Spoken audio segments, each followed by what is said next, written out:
성취되어지는 것, 이것이 아주 중요한 우리들에게 증거가 되는 것이죠. 구약 성경을 가지고 있는 종교가 세 개가 있습니다. 물론 당연히 우리가 구약을 가지고 있지만 유대교도 구약 성경을 가지고 있습니다. 그런데 유대교는 구약만 가지고 있습니다. 그리고 기독교는 구약과 신약이 있죠. 또 하나의 종교가 있습니다. 이슬람이 있어요. 이슬람은 구약과 꾸란이라고 하는 코란이 있습니다. 그래서 구약을 가지고 있는 그것은 필요한 조건이지만 충분하지는 않습니다. 그래서 구약과 더불어서 신약이 있어야 되는데 구약과 신약이 없이 다른 것을 가지고 구약을 이해하고 구약을 해석하고 해서는 기독교가 될 수 없는 거죠. 그러니까 기독교는 신약의 지평, 신약으로 구약을 보는 것이 기독교입니다. 구약이 필요 없다는 것이 아닙니다. 구약이 반드시 있어야 되죠. 그래서 요한복음 5장에 보면 이 성경이 너희가 이 성경에서 영생을 얻고자 하여 이 성경을 상고하거니와 할 때 그 성경이 바로 구약 성경을 말씀하시는 거고 이 성경이 곧 내게 대하여 증거하는 것이라 예수님의 말씀입니다. 그러니까 구약 성경의 방대한 말씀을 초점을 하나로 모으면 예수님이 된다라고 하는 것이죠. 그래서 구약 성경의 말씀이 어떻게 신약에 이루어지는가, 또 신약의 저자들, 신약에 있는 사도들이 어떻게 구약을 바라다 보았는가 하는 것이 우리들의 신앙의 아주 근간이 되는 것입니다.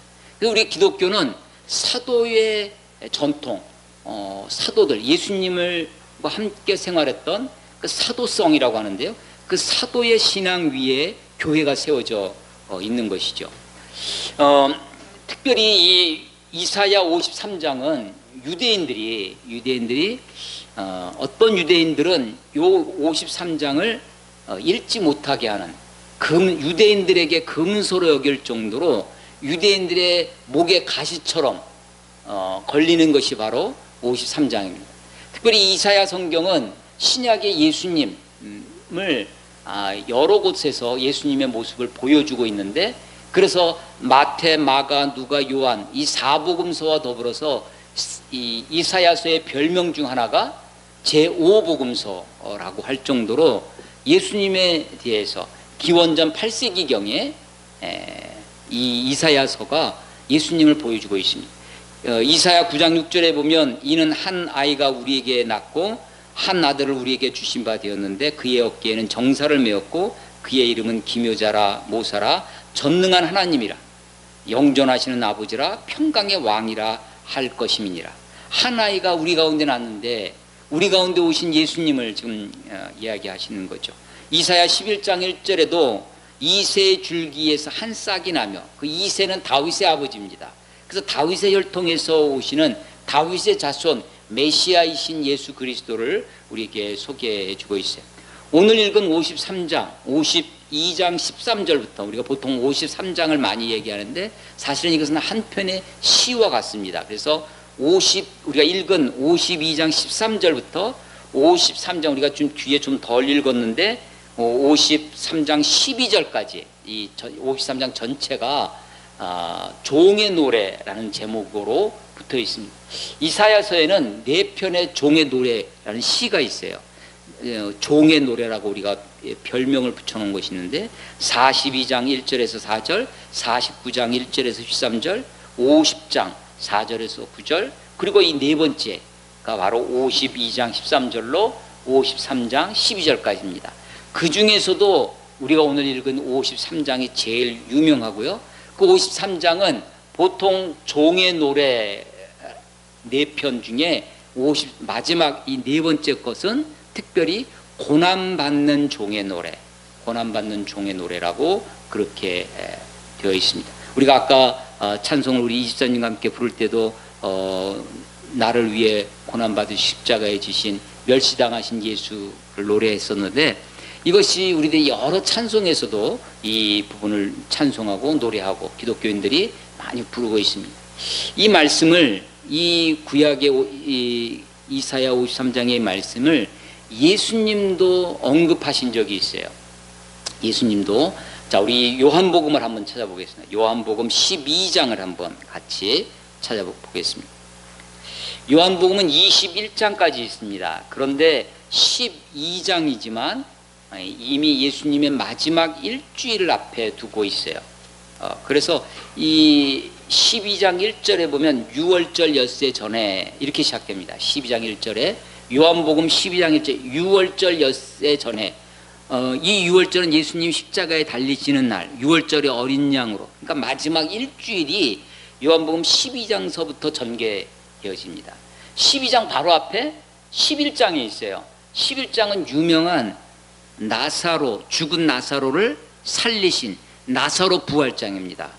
나사로를 죽은 나사로, 이 나사로의 고향이 베단이에요. 그래서 아주 예루살렘에서 가깝습니다. 약 2.5km에서 3km 어른들 걸음거리로 1시간 이내에 갈 수 있는 예루살렘 근방에 있는, 그러니까 이 죽은 나사로가 살아난 이야기는 금세 예루살렘까지 그렇게 소문이 났습니다. 그리고 그 당시에는 6월절이기 때문에 6월절 이 축제, 이 페스티벌, 6월절 이 절기를 지키기 위해서 수많은 유대인들이 원근각처에서 예루살렘에 모여드는 그런 때였습니다.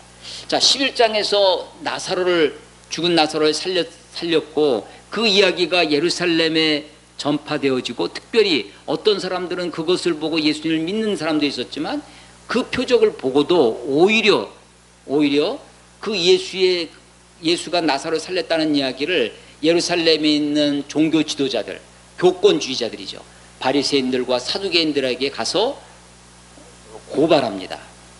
그래서 11장 마지막에 보면, 이 요한복음 11장 마지막에 보면 그 이야기를 들었던 사두개인들, 또 대제사장들, 바리새인들이 예수님을 죽이려고 해요. 이젠 죽여야 되겠구나. 이러다가는 로마 사람이 우리 민족을, 유대인들을, 이 자꾸만 이런 일들이 자꾸만 벌어지면 로마 사람들이 이 우리 민족을 그냥 두지 않겠다. 그대로 두면 우리에게 큰 일이 나니까 한 사람을 죽여서 민족을 살리는 게 좋겠다. 이게 그 예수를 죽이는 이유 중에 하나입니다. 한 사람을 죽여서 한 사람이 백성을 위하여 죽어서 온 민족이 망하지 않게 되는 것이 우리들에게 유익이다라고 공회에서 의기투합합니다. 그러면서 예수만 죽일 것이 아니라 나사로도 죽여야 되겠구나. 그렇게 하는 것이 11장의 이야기예요. 그런데 12장 와서 6월절 엿새 전에 그 베다니의 그 나사로의 누이 마리아가 예수님의 죽으심을 준비하는 향유를 붓는 장면이 앞부분에 나와요. 그리고 나서 12장 12절부터 그 이튿날에, 그러니까 6월절 닷새전이 되는 거죠. 5일, 그러니까 주일이 됩니다. 6월절 엿새전은, 6월절은 금요일이에요. 금요일. 그러니까 엿새전은 토요일입니다. 그리고 닷새전 12장 12절의 그 이튿날은 주일, 일요일이 됩니다. 그 일요일 날 예수님이 예루살렘에 들어가니까 유대인들이 종려나무 가지를 흔들면서 호산나 호산나 다윗의 자손이 하면서 예수님을 환영하고 하는 장면이 있어요. 그리고 20절 보시면 12장 20절 명절에 예배하러 올라온 사람 중에, 그러니까 명절, 6월절 명절이에요. 올라온 사람 중에 헬라인 몇이 있는데, 헬라인 이방인 중에서도 지금 유대인 하나님에 대한 것을 아는 이방인들이 있었어요. 그래서 그 사람들이 예루살렘에 왔는데 그 중에 예수님께 와서 경배하려고 하는 사람이 등장합니다. 자, 보세요. 20절 명절에 예배하러 올라온 사람 중에 헬라인 몇이 있는데 그들이 갈릴리 베세다 사람 빌립에게 가서 청하여 이르되 선생이여 우리가 예수를 배웁고자 하나이다 하니 빌립이 안드레에게 가서, 이게 다 빌립 안드레 예수님의 사도들입니다. 안드레에게 가서 말하되 안드레와 빌립이 예수께 가서 여짜오니, 지금 예수님께 가서 여쭌 말씀드린 내용이 뭐냐면, 지금 헬라인 몇이 이방인인데 이 사람들이 예수님을 만나고 싶습니다 라고 청한 거예요. 그러니까 그 얘기를 전달한 겁니다. 그랬더니 23절 그 이야기를 듣고 23절 예수께서 대답하여 이르시되 인자가 영광을 얻을 때가 왔도다. 그 헬라인이, 자 지금 조금 전에는 유대인들이 종려나무 가지를 흔들며 유대인들이 환영했어요. 근데 이제는 헬라인 이방인들까지 예수님을 경배하는 사람이, 예수님을 만나고자 하는 사람들이 등장한 것을 보고 예수님이 하시는 말씀, 인자가 영광을 얻을 때가 왔다. 때가 왔다 그래.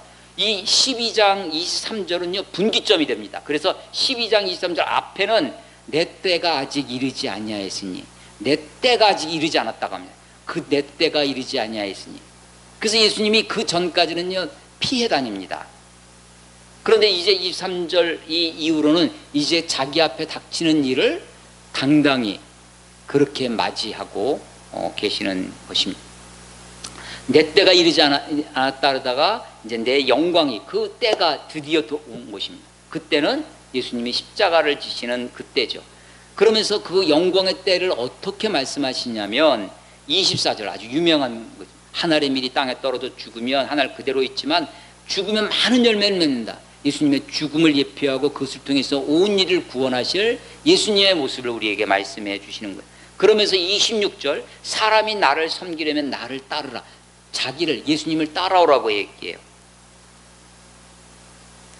그러면서 27절 보시면 지금 내 마음이 괴로우니 무슨 말을 하리요. 아버지여 나를 구원하여 이때를 면하게 하여 주옵소서. 그러나 내가 이를 위하여 이때 왔나이다. 우리가 겟세마네 동산의 기도와 흡사한 기도를 예수님이 하고 계시죠.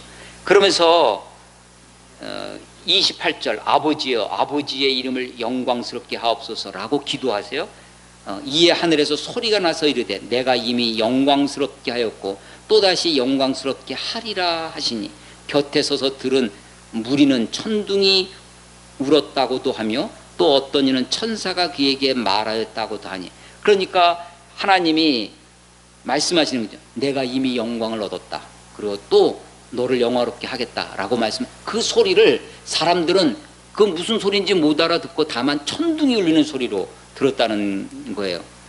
그러면서 보세요. 32절 내가 땅에서 들리면 모든 사람이 내게로 모든 사람을 내게로 이끌겠노라. 내가 땅에서 들리면, 들리는 걸 말씀하세요. 이것은 요한복음 3장에서 요한복음 3장 16절 아주 유명한 말씀이죠. 하나님이 세상을 이처럼 사랑하사 독생자를 주신, 바로 그 앞에 15절에서 모세가 광야에서 뱀을 든 것 같이 인자도 들려야 하리니 하나님이 세상을 이처럼 사랑하사 독생자를 주시는, 이 독생자를 주셨다고 하는 것이 십자가의 죽으심을 말씀하시는 것인데, 그 십자가의 죽으심이 바로 모세가 광야에서 뱀을 든 것처럼 예수님도 들려야 한다. 예수님은 자기가 인자가 들려야 한다는 것을 여러 번 말씀하셨습니다. 그리고 그 들려야 한다는 것은 곧 무엇을 얘기하는 거냐면 십자가의 죽으심이죠. 자, 32절 보세요. 내가 땅에서 들리면 모든 사람을 내게로 이끌겠노라 하시니, 이렇게 말씀하시면 자기가 어떠한 죽음으로 죽을 것을 보이심이라. 그러니까 들리심은 들리는 것은 십자가의 죽으심이에요. 그런데 아까 26절에서 사람이 나를 섬기려면 나를 따르라, 나를 따르라. 이거는요, 너희들이 나를 따라와라. 우리가 의지적으로 주님을 따라갈 걸 말씀하시죠. 우리가 따라가는 거예요. 그런데 32절은 내가 땅에서 들리면 모든 사람을 내게로 이끌겠노라. 이끈다는 말씀은 주님이 우리를 이끌어 가신다는 거죠. 그러니까 우리가 주님을 따라가기로 마음만 먹으면 사실 하나님이 우리를 이끄세요. 하나님이 주도권이 있어요. 그런데 하나님이 우리를 그냥 우리 아무 의지도 없고 우리 아무 생각도 없는데 우리를 마구 이끌고 끌고 가시는 하나님이 아니라 우리가 주도적으로 하나님을 따르겠노라고 결심하고 그렇게 주님을 따라가면 주님이 우리를 이끌어 주신다는 거예요. 자, 그런데 이런 주님을 보고 34절 보세요. 34절 이에 무리가, 유대인들입니다. 예수님이 주위에 있던 무리가 대답하되 우리는 잘 보세요. 우리는 율법에서, 이 율법은 구약 성경을 말하는 겁니다. 율법에서 그리스도가 영원히 계신다 함을 들었거늘. 그리스도가 영원히 계신다. 구약 성경은 그렇지 않냐? 그리스도 메시아는 영원하다라고 하는데 왜 너는 자꾸만 너는 어찌하여 인자가 들려야 하리라. 인자가 들린다. 이걸 다 어떻게 이해했어요? 죽는다는 걸 아는 거죠. 너는 왜 자꾸만 인자가 들려야 하리라 하느냐 그렇게 말하냐는 거예요. 그러면서 묻는 거죠. 그러면 이 인자는 누구냐? 이게 유대인들이에요. 그러니까 유대인들은 예수님의 말씀을 오해했을 뿐만 아니라 구약 성경의 말씀도 오해하고 있어요. 구약 성경의 메시아는 영원하다, 그리스도는 영원하다는 물론 그 말씀이 있죠. 그러나 그 영원한 그리스도의 길로 가기 위해서 그가 거쳐야 할 고난의 길을 몰랐던 거죠. 그리고 그 영광만 바라다보고 예수님의 영광만 보고 메시아의 영광만 보고 그렇게 메시아를 기다리고 있었던 것입니다.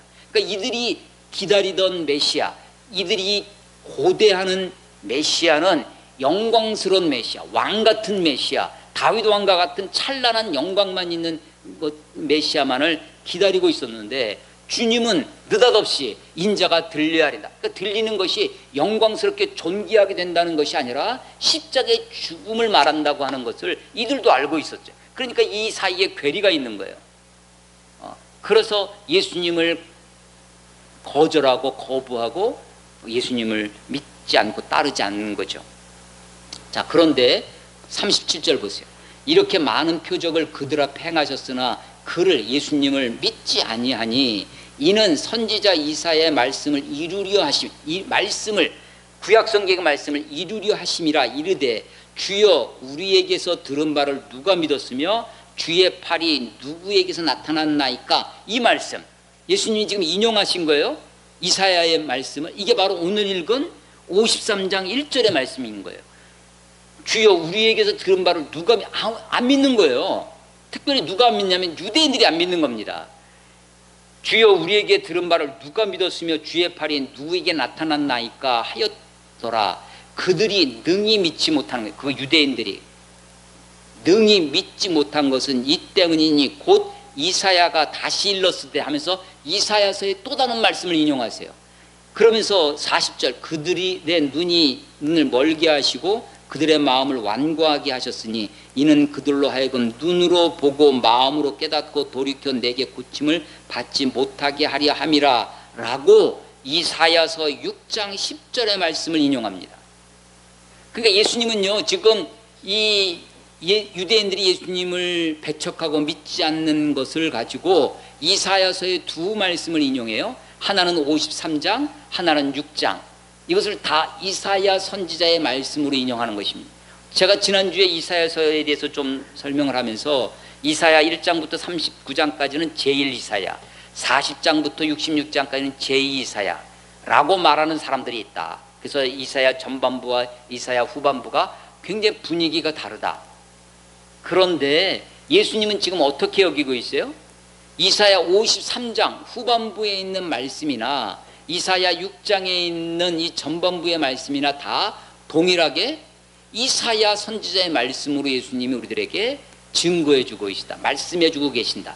그것만큼 이사야서를 통으로 전체로 하나로 믿고 이해하고 따라야 된다고 하는 것을 가장 강력하게 보여주시는 것이 예수님의 말씀이다 라고 하는 것이죠. 그 예수님이 유대인들이 믿지 못하는 것, 예수님이 유대인들이 왜 이 그리스도를 거부하게 되는지를 지금 말씀하고 있는 것이죠. 그래서 이사야 선지자가 바로 53장에 고난받는 메시아, 고난받는 그리스도를 말씀했음에도 불구하고 유대인들은 그것을 53장은 살짝 비껴놓고 그리스도의 영광, 영원한 메시아만 그것만 붙잡고 있었다라고 하는 것입니다. 자, 예수님이 십자가에 달리시고 죽으시고 다시 부활하셔서 예수님이 승천하셨습니다. 그리고 예수님이 승천하신 다음에 예수를 따르던 무리들이 오순절 마가의 다락방에서 모여 기도할 때 성령이 강림하죠. 그것이 이제 예루살렘 교회의 탄생입니다. 사도행전 2장의 이야기예요. 그 예루살렘 교회가 굉장한 부흥을 맞이합니다. 베드로가 나가서 막 외쳤더니 3,000명씩 회개하고 주님께 돌아왔다라고 하는 거죠. 그 예루살렘 교회가 막 부흥하는 걸 보고 예루살렘 교회에 핍박이 옵니다. 그랬더니 예루살렘 교회가 흩어지죠. 흩어지는 교회. 그때 사도들을 제외한 사도들은 예루살렘에 남고 다른 사람들이 흩어지기 시작합니다. 그래서 흩어지면서 사도행전 1장 8절의 말씀, 너희가 성령이 임하시면 너희가 권능을 받고 예루살렘과 온 유대와 사마리와 땅끝까지로 내 증인이 되리라 하시니, 그 말씀이 이루어져 갑니다. 그냥 그들은 예루살렘이 교회가 너무 좋아서 여기가 좋사오니 하고 그것이 전부인 양 그렇게 모여 있었어요. 그래서 서로 유무상통하고 조금도 자기 것을 제 것이라 여기지 않냐고 자기 밭을 팔아서 사도들의 발 앞에 갖다 두고 그것으로 가난한 사람들을 구제하고 하는 정말 원시 공산사회와 같은 유무상통하는 아름다운 크리스찬 1세기 크리스찬 교회의 모습을 보여줬죠.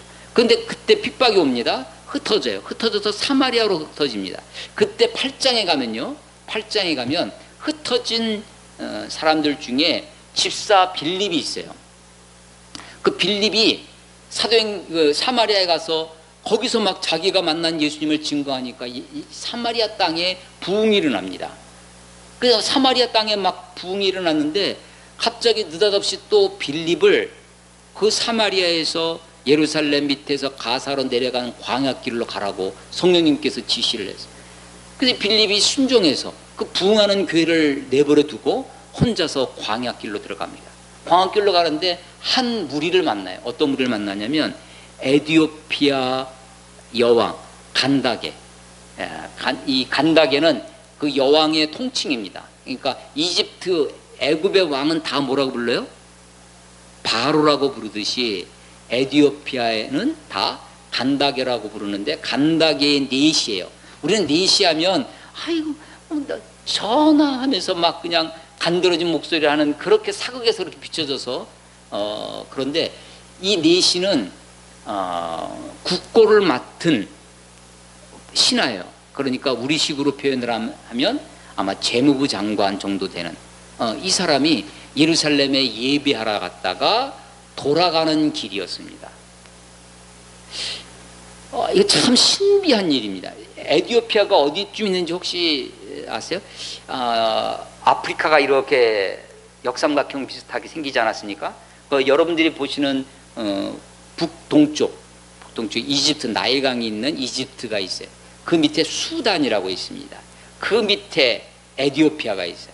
그러니까 중부 아프리카에서 동쪽으로 있는 것이 에티오피아, 바로 옆에 소말리아 해적선이 있는 막 이런 그 에티오피아가 있어요. 여러분 이 에티오피아는요 아프리카 대륙에서 유일하게 열강 식민지에 한 번도 되지 않은 나라예요.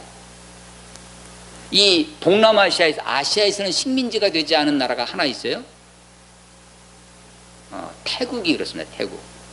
태국이 영국과 프랑스가 식민지를 만들고 그 사이에 완충지대로 그래서 태국이 프라이드가 있죠. 한 번도 식민지가 되지 않았다. 아프리카에서도 한 번도 식민지가 되지 않았어요. 2차 세계전 때 이탈리아가 2차 세계전 때 독일, 이탈리아, 일본 이 제국주의 이 세 나라가 전쟁을 일으켜서 2차 세계대전 연합국가하고 싸우잖아요. 그때 이탈리아 무솔리니가 이제 막 아프리카를 막 짓밟으면서 그때 에티오피아를 공격을 해서 에티오피아 수도를 강점한 적이 있어요. 그렇지만 아직 그 에티오피아 왕이나 이런 것이 완전히 없어지지 아니하고 계속 전쟁을 하고 하면서 버텼습니다. 그래서 완전히 식민지가 된 적이 한 번도 없습니다. 그래서 당연히 나중에 2차 세계전이 끝나고 이 전승국으로 이탈리아에게 그 전쟁 보상금도 받고 했던 나라예요. 그리고 나서 몇 년 후에 2차 세계대전이 끝나고 한국전쟁 6.25가 벌어집니다. 그때 유엔에서 미국이 주도해서 한국에 유엔군이 참전을 하죠. 그때 유엔에서 최초의 유엔군이 한국전에 참여하게 되는데 16개 나라가 참전을 합니다. 그 16개 나라 중에 아프리카에서 에티오피아에서 1200명을 보내요. 뭐 부대는 1개 대대 한 대대로 왔지만 우리나라식으로 하면 한 2개 대대 정도 증강된 대대 정도 규모가 와서 주로 강원도 일대에서 전쟁을 벌인 그 나라가 에디오피아고요. 그러니까 이 나라는 어떠냐면 프라이드가 있는 아프리카 나라 중에서도 프라이드가 있고 대부분 에디오피아는 이 고원지대에 있어요. 2,000m 가량.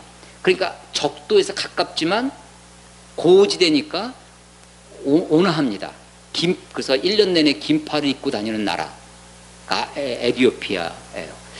그래서 이 에디오피아가요, 이 당시에 1세기만 해도 로마가 지중해 일대를 다 정복했는데도 거기 이집트에서부터 1000km 정도 밑에 있으니까 로마의 영향권 하에, 지배하에 들어갔지 않았습니다. 그런 나라였어요. 그 당시에만 해도. 지금은 에디오피아가 굉장히 좀 가난한 나라, 거기서 더 이상 발전하지 못해서 그런 나라로 되어 있지만, 그 당시만 해도 이 한 나라의 재무장관이 그 1000km 가량 되는 거리를 예비하고자 올 수 있는 그런 나라였어요. 그 돌아가는 길에 빌립이 성령의 인도하심을 받아서 이 간다기인 네시를 만납니다.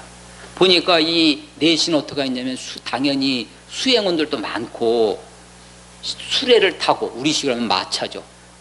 수레에 올라 앉아서 성경을 읽고 있어요. 이거 희한한 인물입니다.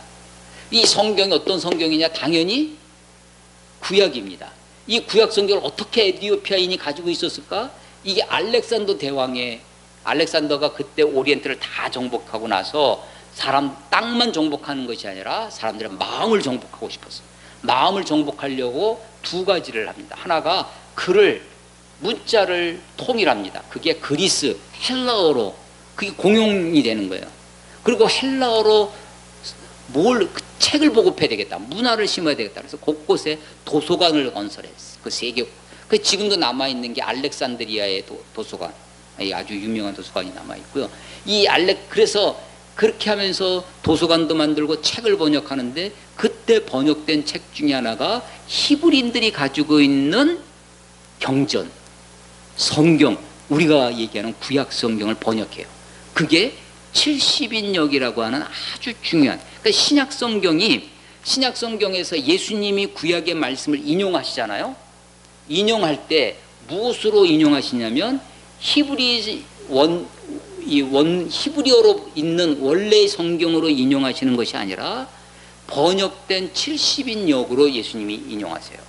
그러니까 그 70인역 성경이 그만큼 통용이 됐다는 거예요. 그게 그 세계에 이 에디오피아 이 네시가 그 성경을 읽는 거예요. 읽고 있습니다. 읽는 것도 그냥 눈으로만 조용히 읽는 것이 아니라 큰 소리로 읽었습니다. 그러니까 빌립이 그걸 들었어요.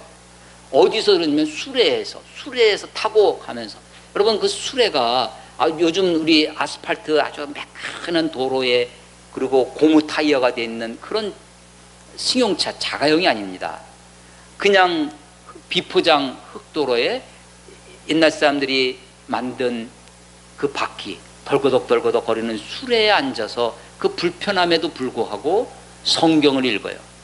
그 성경을 읽는데 마침 이사야 53장을 읽는 겁니다. 빌립이 그 이야기를 들어요. 듣고 묻습니다. 지금 읽고 있는 것을 깨닫느냐? 이게 사도행전 8장의 이야기예요. 그랬더니, 그러니까 이 빌립은 지금 어떻게 지금 거기 광야길을 가고 있어요? 혼자서 터벅터벅 먼지 나는 길을, 그 빌립의 몰골을 한번 생각해 보십시오. 아주 그냥 복장도 단정하고 그럴 수가 없죠. 그 길을 걸어서 먼지 다 뒤집어 쓰고 혼자서 아마 먹고 자고 광야에서 그러면서 걸어갔을 거예요. 근데 왜 수레를 만난 겁니다. 이 수레는 에디오피아 네시 한 사람만 있는 것이 아니라 여러 많은 수행원들이 있었을 것입니다. 근데 가가지고 겁도 없이 물어보는 거죠. 지금 알고나 읽고 있느냐고. 지금 읽는 것을 깨닫느냐? 라고 물어봐요. 그랬더니 이 네시는요, 정말 제 생각에는 정말 신비한 사람입니다. 이 네시가 뭐라고 그러냐면, 기도하는 이가 없는데 어찌 깨달으리요. 굉장히 정직하죠. 이 사람은요, 정직한 예배자예요. 은혜 받는 척하는 사람이 아닙니다. 깨닫는 척하는 사람이 이 아는 척, 우리 그게 몸에 배어 있잖아요. 아는 척, 그런 게 있잖아요. 점잖은 척, 괜찮은 척, 배 안 고픈 척 하잖아요. 뭐 그런데 이 사람은 안 그래요. 지도하는 사람이 없는데 어찌 깨닫겠냐 하면서 올라와서 이 수대에 올라와서 같이 이야기를 나누기로 합니다. 그래서 그때 빌립이요, 이 이사야 53장의 이 말, 여러분 사도행전 8장을 한번 찾아보겠습니다. 사도행전 8장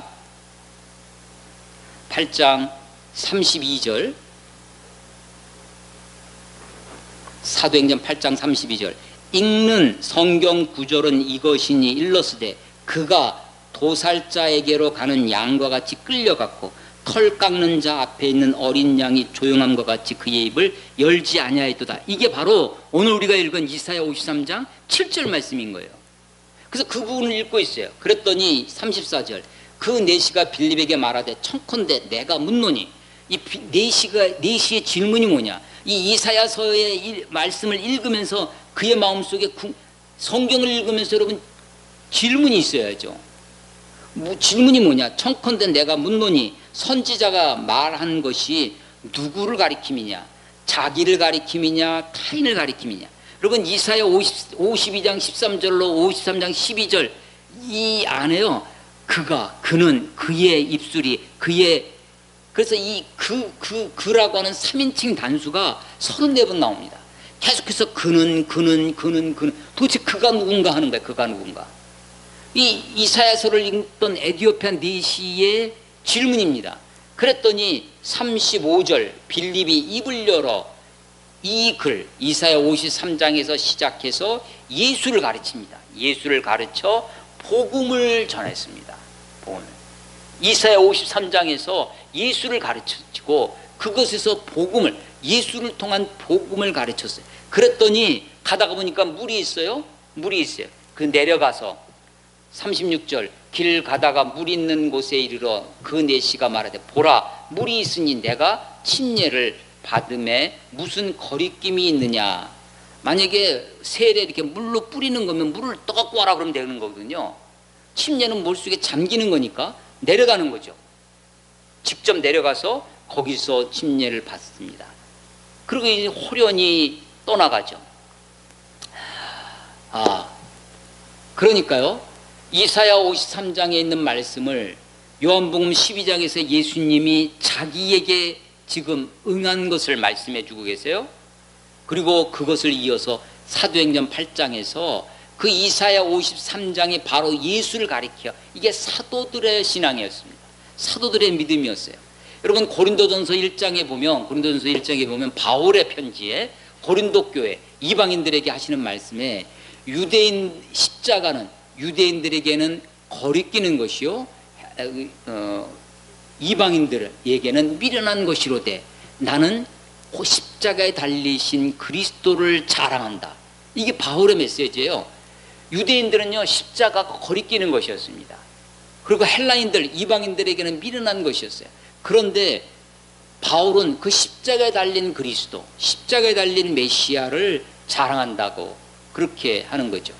유대인들이 구하는 것이 뭐였냐, 고린도전서 1장 22절에 보면 유대인들은 표적을 구하고 헬라인은 지혜를 구하나 나는 십자가에 달리신 그리스도를 자랑하노니, 이렇게 되어 있어요. 그러니까 유대인들은 표적을 구해요. 그런데 표적을 구하면서도 그 나사로의 죽음과 부활의 표적도 믿지 않습니다. 예수가 십자가에 죽으시고 다시 부활하셨다고 하는 이 놀라운 사건, 그래서 사도들이, 예수님을 따라가던 제자들이 그 부활하신 예수를 통해서 이분은 실로 하나님의 아들이구나 라는 것을 확증하게 되었는데도 불구하고 유대인들은 그걸 믿지 않는 거죠. 그래서 이사야 53장 1절에 누가 우리가 전한 것을 믿었느냐, 여호와의 팔이 누구에게 나타났느냐라고 탄식을 하고 있는 것입니다. 그래서 유대인들은 그리스도가 영원하다라는 그것만 붙들고 있는데, 그리스도가 그 영원하게 이르기 전에 반드시 거쳐야 할 그리스도의 목적지는 영광이죠. 영원입니다. 그러나 그 영원한 생명으로 인도하는 그 길로 가기 위해서 가는 길을 어떻게든지 가면 되는 것이 아니냐. 뭐로 가든 서울만 가면 된다. 그런데 성경은요, 뭐로 가서는 아무 데로나 가서는 그 길로 갈 수 없다는 것입니다. 오직 유일한 길이 있다는 거예요. 내가 곧 길이요 진리요 생명이니 I am the way. 더 정관사도예요. I am a way. 내가 한 길이다. 여러 길이 있는데 그 중에 한 길이 나야. 이렇게 얘기하시는 것이 아니라 I am the way, the truth, the life. 내가 곧 유일한 길이고 유일한 생명이고 유일한 진리다 라고 하시는 것이 예수님의 말씀이죠. 나를 통하지 않고서는 아버지께로 갈 자가 없다. 천하의 구원을 얻을 만한 다른 이름을 주신 적이 없다 라고 하는 것이죠. 그러니까 뭐로 가서는 천국에 갈 수 없고 뭐로 가서는 생명의 길로 들어갈 수 없고 오직 예수의 길, 고난의 길, 십자가의 길로만 가야 된다는 것이죠. 그래서 예수님이 지금 그 예수님에 관한 말씀을 이사야 53장에 하는 것입니다. 그런데 유대인들이 그렇게 헷갈리는 이유는 있습니다. 지금요, 이사야서의 종의 노래가 몇 번 나온다고요? 4번 있습니다. 4번. 종의 노래가 4번 있어요. 우리가 42장을 한번 가볼까요? 42장. 이사야서예요. 이사야 42장. 첫 번째 종의 노래입니다. 종의 노래. 이걸 왜 종의 노래라고 하느냐? 42장 1절. 내가 붙드는 나의 종. 내가 붙드는 나의 종, 내 마음에 기뻐하는 자 곧 내가 택한 사람을 보라. 내가 나의 영을 그에게 부어주었은즉 그가 이방의 정의를 베풀리라. 3절. 상한 갈대를 꺾지 아니하며 꺼져가는 등불을 끄지 아니하고 진실로 정의를 시행할 것이며 그는 쇠하지 아니하며 낙담하지 아니하고 세상에 정의를 세우기에 이르리니 섬들이, 여러 열방들을 얘기하는 거예요. 섬들이 그 교훈을 앙망하리라. 이사야 42장 1절로 4절까지가 첫 번째 종의 노래입니다. 내가 붙드는 나의 종. 이게 종의 노래예요. 종의 노래. 그런데 44장 1절에도 보면 나의 종 야곱, 내가 택한 이스라엘아. 그래서 여기는요, 누가 종인 것 같아요? 이스라엘 민족이 종인 것 같습니다. 44장 21절. 야곱아 이스라엘아 이 일을 기억하라. 너는 내 종이라. 내가 너를 지었으니 너는 내 종이니라. 이스라엘아 너는 나에게 잊혀지지 아니하리라. 지금 이스라엘 민족이 하나님의 선택을 받아 하나님의 선민으로 하나님께서 그들에게 특별히 부여하신 목적이 있어요. 그들의 사명이 있습니다. 그들을 통해서 메시아가 이 땅에 오시고 로마서 2장에 보면 유대인의 죄에 대해서 말씀하실 때 유대인의 나음이 무엇이냐? 그들이 율법을 가졌다. 말씀을 가진 것. 말씀을 우리들에게 전수해 주는 것. 이 구약 성경 말씀을 우리에게 전달해 주는 것이 유대인의 사명이에요. 그리고 유대인들을 통해서 다윗의 자손으로 오시는 메시아가 이 땅에 오시도록 하는 것. 이게 유대인들에게 특별히 부여된 사명이었죠. 그런데 그 사명을 마치 그들이 택한 것 자체가 목적인 양 그렇게 오해를 해서 나는 할례 받은 백성이니 그러니까 그것만으로 만족하고 그것으로 하나님의 백성이라고 착각하고 사는 거죠. 이사야 45장 1절 보세요. 45장 1절에 보면 여호와께서 그의 기름 부음을 받은 고레스에게 기름 부음을 받은 이렇게 풀어서 써 있지만 기름 부음을 받은 자 이게 무슨 뜻이에요? 이게 그리스도란 뜻입니다. 이게 메시아란 뜻이에요. 똑같은 거예요. 나의 메시아 고레스 이거예요. 그러니까 나의 종이라는 겁니다. 나에게 특별히 기름 부음을 받아서 쓰임 받는 고레스는 누구냐면 바사왕, 페르시아 왕, 이방인 왕마저 나의 기름 부음 받아서 나의 종으로 쓰임을 받는 존재가 된다는 것입니다. 앞으로 조금 가세요. 41장 2절에 보면 41장 2절에 누가 동방에서 사람을 일으켜서 이 동방에서 오는 사람 이게 41장 2절에 있는 동방에서 일으켜서 내가 불러서 와서 하나님의 쓰임을 받는 사람이 45장 1절에 있는 고레스예요. 우리나라에는요 자칭 예수라고 하는 이단들이 굉장히 많습니다. 100여 명 된다고 그래요. 이단 연구가들에 의하면 계룡산에도 몇십 명 있고 막 그런 그 중에 아주 유명한 것이 신앙촌을 이끌었던 박태선 장로라는 사람이, 이 사람이 막 자기를 따르는 사람들이 많고 자기를 통해서 수많은 이적도 일어나고 하니까 이게 마음이 교만해졌어요. 그러면 내가 동방의 의인이다, 내가 동방의 감람나무다. 성경은요, 그 동방에서 오는 그 한 사람이 누구라고 하냐면 고레스라고 하는 거예요. 그래서 이 지금 고레스라고 하는, 그것은 한시적으로 일회적으로 이스라엘 백성들을 포로로 잡혀간 그들을 돌아오게 하는데 쓰임받은 인물입니다. 그도 하나님의 종으로 쓰임을 받았죠. 이스라엘 민족도 나의 종 야곱아, 나의 종 이스라엘이라고 말씀하시는. 그런데 42장, 49장, 50장, 53장에 나와 있는 네 편의 종의 노래는 그 이스라엘 민족도 아니고 고레스도 아니라는 것이에요. 그래서 점점 그것이 마치 초점이 모아지듯 점진적 계시로 53장에 그 종은 53장에 고난받는 종이라는 거예요. 털 깎는 자 앞에서 끌려가서 그야말로 죽임을 당하는 어린 양과 같은 존재로서 예수님을 이야기하고 있다. 그래서 거기서는 53장에서는 그는이라고 수없이 반복된 그가 이디오피아 내시도 성경을 제대로 정신 차려 읽어보니까 이건 이스라엘 민족이 아닌 거예요. 그러면 선지장, 이 글을 쓴 이사야 선지자 자신을 얘기하는 것인가?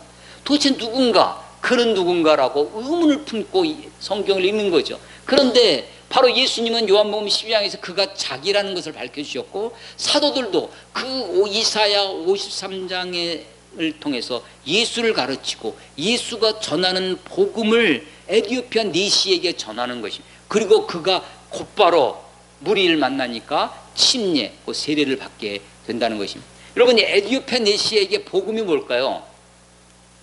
복음, 기쁜 소식이 뭘까요? 지금 수많은 수행원을 내리고 권세를 가지고 당당히 유대 땅 팔레스틴까지 와서 예배하고 돌아가는, 그러나 그 마음에 여전히 예배를 드리고 가지만 마음이 허한 거예요. 아직 해결되지 않는 그의 질문이 있어요. 도대체 그는 누군가? 가면서까지 돌아가는 그 수레에서도 덜커덕 거리면서 풍광을 구경하고 그냥 수레에서 쉬고 가는 것이 아니라 마지막 그 순간까지 말씀을 붙들고 성경을 붙들고 있는 그에게 하나님이 빌립을 통해서, 빌립을 성령님의 인도로 그에게 만나게 하셔서 복음을 듣게 하셨어요. 에디오피아 내시에게 복음이, 유대인들은 복음이 로마로부터 해방되는 것이 복음이라고 착각할 수 있습니다. 유대인들은 가나안에서부터, 그 팔레스틴의 그 가난한 거기서부터 오병이어처럼 빵을 해결해주는, 우리가 먹을 걸 해결해주는 그게 복음일 것 같아요. 그렇게 착각할 수 있습니다. 우리에게 소위 삼박자 구원이라고 하는 내 영혼이 잘된 같이 범사가 되고 네 강건하기를, 그게 복음인 줄 알고 그렇게 우리가 착각할 수 있죠. 그런데 에디오피아 내시에게 도대체 복음이 뭘까요? 여러분, 복음이 물질적인 풍요나 우리 어떤 권세가 높아지거나 혹은 그런 것이 아니라, 이 땅에서 누리는 것이 아니라 정말로 나의 죄를, 내 이 질고를 지고 가는, 내 슬픔을, 내 모든 죄악을 지고 가는 어린 양 예수를 믿음으로 내 죄가, 내가 이 근원적인 내 존재의 문제가 해결되어지는 것이야말로 이 땅에서의 삶이 전부가 아니라, 물론 하나님의 나라가 임하옵시며 우리가 이렇게 기도합니다. 이 땅 가운데 하나님의 다스리심에 복종하여 하나님의 의가 이루어지도록, 하나님의 나라가 죽어서 천국 가는 것뿐만 아니라 이 땅에서 예수를 믿고 하나님의 나라를 여기서 이루어져야 된다라고 이 땅의 복음을 외치는 분들도 많이 있습니다. 그러나 정말로 내가 죽어서 천국 가는 게 없다면 우리가 굳이 이렇게 할 필요가 뭐가 있겠어요? 물론 나는 내가 예수를 믿음으로 이 땅에 내가 살아있는 동안에도 내가 우리 하나님을, 우리 그리스도를 주로 나의 왕으로, 그래서 나의 삶을 통해서 하나님의 통치가 이루어지기를 소망하고 하나님의 다스리심이 이루어지기를 바랍니다. 그러나 그것이 전부가 아닙니다. 이 땅에서 있는 것이 전부가 아니에요. 예수님이 빌라도에게 재판을 받으실 때 내 나라는 이 땅에 속한 것이 아니다 라고 말씀하십니다. 하나님의 나라가, 이 복음이 에디오피아 내시에게 예수를 가르쳐 빌립이 이 말씀에서 시작하여 이사야 53장에서부터 구약에 기반한 거죠. 성경 말씀에 기반해서 그것에 기초해서 예수를 가르치고 그리고 복음을 전했어요. 마음의 깨달음이 있었습니다. 내가 하나님의 백성이 됐다고는 확신이 들었어요. 그래서 내가 물이 있으니까 침례를 받는데 무슨 거리낌이 있겠느냐. 아무 거리낌이 없다는 거예요. 그가 예수 믿고 아무것도 한 것도 없어요. 그냥 수레에서 빌립을 만나서 복음을 들은 것뿐이에요. 그런데 거리낌이 없다는 거예요. 이제 침례를 받는 것이에요. 거리낌이라는 게 뭐야? 거리낌? 거리에 낀 거예요. 나와 율법, 내가 믿는 것과 나 사이에 아무 거리낌이 없어요. 뭐가 낀 게 없어요. 내가 하나님과 나 사이에 아무 거리낌이 없습니다. 그러니까 그것을 의식을 행하는 거죠. 침례라는 의식을 행하는, 의식과 나 사이에, 의식과 침례를 받는 그 의식이라는 것과 내가 믿는 그 믿음이라고 하는 것과 거리낌이 없는 거예요. 부합됐다는 거, 딱 맞는다는 거죠. 이게 사도행전 몇 장 이야기라고요? 에디오페 네시아 이야기가 8장입니다. 8장. 9장은요. 9장은 또 아주 유명한 장이에요. 9장은 예수 믿는 사람을 박해하던 사울이 예수 믿는 사람을 잡으려고 다메섹으로 가다가 예수님을 만나는 장면입니다. 정오의 태양보다 더 강한 빛으로 사울에게 내려지는 거예요. 그때 사울이 물어보는 거죠. 주여 누구시니까? 빛이 임하고 사울아 사울아 부르셨더니 이 소리가 대번에 하나님 소리라는 걸 알았습니다. 무릎을 꿇고 이 사울이 주여 누구시니까? 나는 내가 핍박하는 네가 박해하는 예수다 라고. 그래서 그때부터 바울이, 이 사울이 바울 되어지는 거죠. 여러분 8장에서 에디오페 네시가 물었던 게 뭐예요? 에디오페 네시의 질문이 그 사람이 누굽니까 도대체? 선지자입니까? 선지자 자신입니까? 아니면 다른 사람 타인입니까? 9장에서 그게 바로 너희가 박해해서 십자가에 죽게 했던 그 예수다. 내가 바로 예수다. 그가 예수다라고 밝혀지는 거예요. 이사야 53장의 그 말씀이 예수님을 통하여 응하여지고 사도들을 통하여 확증되어져서 우리들에게 증거되어지는 것입니다. 그래서 구약성경이 필요 없다는 것이 아니라 구약성경이 너무나 소중하고 귀한 말씀이죠. 그 말씀이 신약에서 어떻게 이루어지는지, 예수를 통해서 어떻게 성취되어지는지, 그래서 그 예수가 바로 우리 구약에서 가르쳐 주시는 이사야가 우리에게 소개해주는 바로 그 내가 그니라 라고 하는 그분이다 라고 하는 것이죠. 그래서 우리의 믿음이 무엇이냐? 예수를 그리스도로 믿는 것입니다. 고난받는 메시아, 십자가에 달려주신 그 죽이신 예수가 다시 부활하셔서 나의 왕, 나의 주, 나의 하나님이 되어주셨다 라고 하는 것입니다. 이것이 바로 초대교회가 사도들이 전했던 복음이고 이것이 바로 우리가 지금도 믿고 있는 것입니다. 그런데 예수의 고난은, 이 고난받는 메시아는 아직 끝나지 않았습니다. 골로새서 1장 24절에 보면 나는 이제 너희를 위하여 받는 괴로움을 기뻐하고 그리스도의 남은 고난을 그의 몸된 교회를 위하여 내 육체에 채우노라. 바울이 로마 감옥에 지금 1차, 2차, 3차 전도행을 다 마치고 로마의 감옥에서 쓴 옥중 서신 중에 하나가 골로새서입니다. 골로새서에서 내가 너희를 위하여 받는 이 괴로움을 오히려 기뻐한다. 그런데 아직도 그리스도의 고난이 남아있다. 아니 십자가에 예수님이 죽으셨는데 아직도 남아있다는 것입니다. 그리스도의 남은 고난이 있다는 거예요.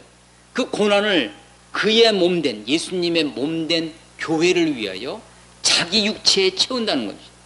자기 육체. 이게 바울의 삶입니다. 바울이 십자가에 달리신 그리스도를 증거한다고, 십자가에 달리신 그리스도를 그것을 자랑한다고 말했던 바울입니다. 유대인들에게는 거리끼는 것이요 헬라인들에게 미련한 것이로되 나는 십자가에 달리신 그리스도를 자랑하노니. 그 십자가에 달리신 그리스도가 그것으로 고난을 완결되어진 것이 아니라 아직도 남은 고난이 있습니다. 예수의 다시 오심, 영광스러운 재림이 아직 남아 있습니다. 그리스도의 남은 재난, 그 고난이 아직도 교회를 통하여 이루어질 것입니다. 그래서 그의 몸된 교회를 위하여 내 육체에 채우노라. 이게 바울의 고백입니다. 오늘날 한국교회가 세상 사람들로부터 조롱과 멸시를 당하고 있습니다. 비난을 받고 있어요. 물론 당연히 교회가 잘못하고 교회가 세상으로부터 욕을 얻어먹을 그런 일들이 많이 있죠. 그럼에도 불구하고 하나님은 교회를 아직도 포기하지 않으셨고 교회를 통해서 하나님의 뜻을 이루어 가실 것을 우리에게 말씀하십니다. 그래서 아직도 그리스도의 남은 고난이 있다는 것을, 그것이 다른 어떤 피상적인 가난한 교인들이 생각하는 것처럼 그냥 우리끼리 모여서 예배하고 그냥 내가 내 안에 믿음만 있으면 되지, 굳이 교회 가서 예배하고 굳이 교회라고 하는 지역교회라고 하는 그런 귀찮은 일들을 우리가 해야 되느냐. 근데 바울은 심지어 그 고난을 자기 육체에 채운다는 것입니다. 그리스도의 남은 고난이 있습니다. 어쩌면 예수님이 그 당하셨던 멸시와 그 질고와 간고가 아직도 우리들에게, 그리스도인들에게 남아 있다고 하는 것입니다. 누가 마지막 때에 하나님의 영광에 참여하겠습니까? 그리스도의 고난에 참여하기 위하여, 그리스도의 영광에 참여하기 위하여 너희가 마땅히 고난에도 함께 된다고 말씀하시는 것입니다. 바울의 고백처럼 그리스도의 남은 고난을 우리의 육체의 체험으로 그리스도의 영광에 참여하는, 그래서 이 사도행전 8장의 빌립을 통한 그 복음이 확실하게 우리에게 증거되어지는 것처럼 이 예수에 대한 확실한 믿음, 고난받는 예수에 대한 믿음이 주님의 영광을 소망하는 우리의 믿음으로 확실하게 우리에게 증거되어지시기를 주의 이름으로 축원합니다. 기도하겠습니다. 하나님 아버지, 은혜를 감사합니다. 하나님의 말씀을 그 전한 것을 누가 믿었느냐, 여호와의 팔이 누구에게 나타났느냐라고 이사야가 탄식하듯 예수님 시대에도 예수님